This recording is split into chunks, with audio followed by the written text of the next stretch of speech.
आप सभी का स्वागत है। आज हम लोग लाल बहादुर शास्त्री जी के बारे में दूसरा वीडियो के बारे में अध्ययन करेंगे। जो लाल बहादुर शास्त्री जी हमारे देश के दूसरे प्रधानमंत्री बने थे। अगर ये वीडियो आप लोगों को अच्छा लगेगा तो लाइक शेयर और सब्सक्राइब जरूर कीजिएगा और कमेंट में बताइएगा ये वीडियो आपको कैसा लगा। चलते हैं टॉपिक की तरफ। सबसे पहले देख लेते हैं, हम लोगों ने देखा था कि लाल बहादुर शास्त्री का जन्म कहाँ हुआ था और कब हुआ था। तो उनका जन्म जो है 2 अक्टूबर 1904 ईस्वी में मुगल सराय के एक छोटा सा कस्बा था रामनगर, वहां पे उनका जन्म हुआ था। और हाल ही में 119वीं जयंती जो है 2023 में मनाया गया है। यहाँ पे हम लोग देखे थे कि मतलब आजादी से पूर्व राजनीतिक में उनका योगदान क्या रहा। अब हम यहाँ देखेंगे कि आजादी के बाद लाल बहादुर शास्त्री जी का राजनीतिक में योगदान क्या रहा। सबसे पहले देखते हैं कि 1952 ईस्वी में लाल बहादुर शास्त्री जी को रेल मंत्री और परिवहन मंत्री की जिम्मेदारी दिया गया था। रेल मंत्री और परिवहन मंत्री। एक रेल हादसा होता है, जब वो पद पे बने रहते हैं, मंत्री रहते हैं, तो एक रेल हादसा होता है दक्षिण भारत में। और दक्षिण भारत अरियल नामक एक जगह है, वहीं पे एक रेल हादसा होता है और रेल हादसा की वजह से ये रेल मंत्री के पद से इस्तीफा दे देते हैं।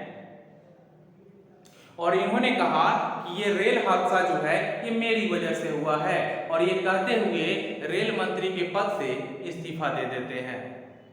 फिर आगे जो है 1959 ईस्वी में इन्हें वाणिज्य और उद्योग मंत्री बनाया जाता है। वाणिज्य और उद्योग मंत्री बनाया जाता है। और 1961 ईस्वी में इन्हें गृह मंत्री बनाया जाता है। नेक्स्ट पॉइंट देखते हैं हम लोग servants of India society. Servants of India society की स्थापना जो है लाला लाजपत राय के द्वारा किया गया था। और इसके सदस्य जो है शास्त्री जी आजीवन रहे थे, जब तक जीवित रहे तब तक जो है इसके सदस्य रहे। और 1964 ईस्वी में ये भारत के प्रधानमंत्री बनते हैं। तो ये भारत के पंडित जवाहरलाल नेहरू के बाद लाल बहादुर शास्त्री जी दूसरे प्रधानमंत्री थे। और 1964 ईस्वी में ही श्वेत क्रांति को बढ़ावा देते हैं। और श्वेत क्रांति के जनक जो है वर्गीज कुरियन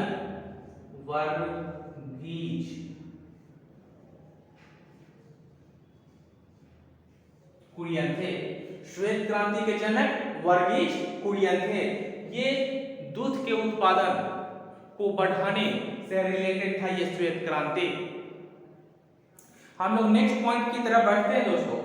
1965 ईस्वी में राष्ट्रीय डेयरी विकास बोर्ड की स्थापना करके श्वेत क्रांति को भी बढ़ावा देते हैं। और 1965 ईस्वी में ही भारत पाक युद्ध होता है।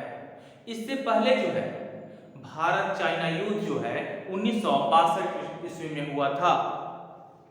और 1965 ईस्वी में भारत और पाकिस्तान के बीच युद्ध होता है। और उसी समय जो है 1965 ईस्वी में ही लाल बहादुर शास्त्री जी के द्वारा हरित क्रांति का पहल किया जाता है।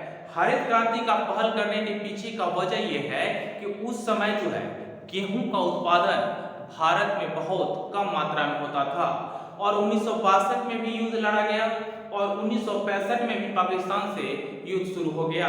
उस समय जो है गेहूं के लिए हम लोगों को विदेश की तरफ देखना पड़ता था।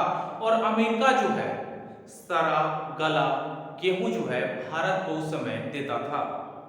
तो उसी समय जो है लाल बहादुर शास्त्री जी के द्वारा 1965 ईस्वी में हरित क्रांति को बढ़ावा देते हैं और हरित क्रांति को बढ़ावा देने के क्रम में उन्होंने एक नारा दिया, जय जवान जय किसान। और उन्होंने देश के लोगों से एक पहल की कि एक टाइम जो है खाना आप लोग छोड़ दीजिए, मतलब उपवास कीजिए। लाल बहादुर शास्त्री हमारे देश के ऐसे प्रधानमंत्री थे और उन्होंने हरित क्रांति को बढ़ावा दिया। तो हरित क्रांति के जनक जो है एमएस स्वामीनाथन, हरित क्रांति के जनक एमएस स्वामीनाथन को कहा जाता है। ये भी पॉइंट आपको याद रखना होगा दोस्तों। हरित क्रांति का जनक पूछा जाता है एग्जाम में, हरित क्रांति के जनक कौन थे? तो एमएस स्वामीनाथन। उसके बाद भारत पाकिस्तान का जो युद्ध जो रुका, रुकने के पीछे जो है यूएसएसआर संयुक्त सोवियत संघ जो है, इनकी पहल पर, यहाँ के राष्ट्रपति के पहल पर ये युद्ध जो है रुका। और रुकने पर ताशकंद जाते हैं हमारे देश के प्रधानमंत्री लाल बहादुर शास्त्री जी और वहां पे ताशकंद घोषणा पत्र, ताशकंद समझौता के नाम से हम लोग इसे जानते हैं, जिसमें ये घोषणा पत्र जो है 10 जनवरी 1966 ईस्वी में ये घोषणा पत्र होता है और सिग्नेचर किया जाता है, जिसमें भारत की तरफ से भारत के प्रधानमंत्री लाल बहादुर शास्त्री जी थे और पाकिस्तान के अयूब खान जो पाकिस्तान के उस समय राष्ट्रपति थे। और ये मध्यस्थता जो है, मध्यस्थता जो है यूएसएसआर के राष्ट्रपति के द्वारा मध्यस्थता कराया गया था, तब जाकर यह ताशकंद समझौता हो पाया था। ठीक उसके एक दिन बाद 11 जनवरी 1966 ईस्वी को लाल बहादुर शास्त्री जी इस देश से चले जाते हैं, यानी उनकी मृत्यु हो जाती है 11 जनवरी 1966 ईस्वी में। कहां पे? तो ताशकंद, उज्बेकिस्तान में। एक क्वेश्चन पूछा जाता है कि किस प्रधानमंत्री की मृत्यु जो है देश से बाहर हुआ है? तो ये लाल बहादुर शास्त्री ही थे जिनकी मृत्यु जो है देश से बाहर हुआ 1966 ईस्वी में।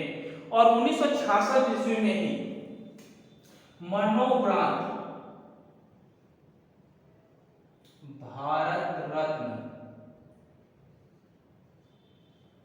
भारत रत्न की उपाधि जो है मरणोपरांत पाने वाले ये प्रथम व्यक्ति थे लाल बहादुर शास्त्री। 1966 में इनकी मृत्यु होती है और 1966 में ही इनको भारत रत्न से नवाजा जाता है। हम लोग नेक्स्ट पॉइंट देखते हैं दोस्तों, इनका समाधि स्थल जो है विजय घाट, इनका समाधि स्थल विजय घाट पर स्थित है। इनसे जुड़ा हुआ 1977 ईस्वी में 1977 ईस्वी में राजनारायण समिति बनाया गया जांच करने के लिए। कौन सा समिति बना दोस्तों? राजनारायण समिति बना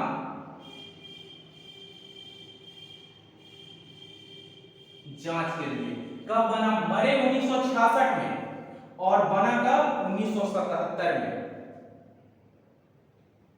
राजनारायण समिति याद रखना है। 1978 में एक पुस्तक आता है ललिता के आंसू, एक पुस्तक आता है 1978 ईस्वी में ललिता के आंसू, जिसे M.L. वर्मा के द्वारा लिखा गया था और इनकी पत्नी के द्वारा यह आख्यान किया गया था, दुख भरी कहानी की व्यथा जो है M.L. वर्मा के द्वारा एक पुस्तक में संजोने का कोशिश किया गया था।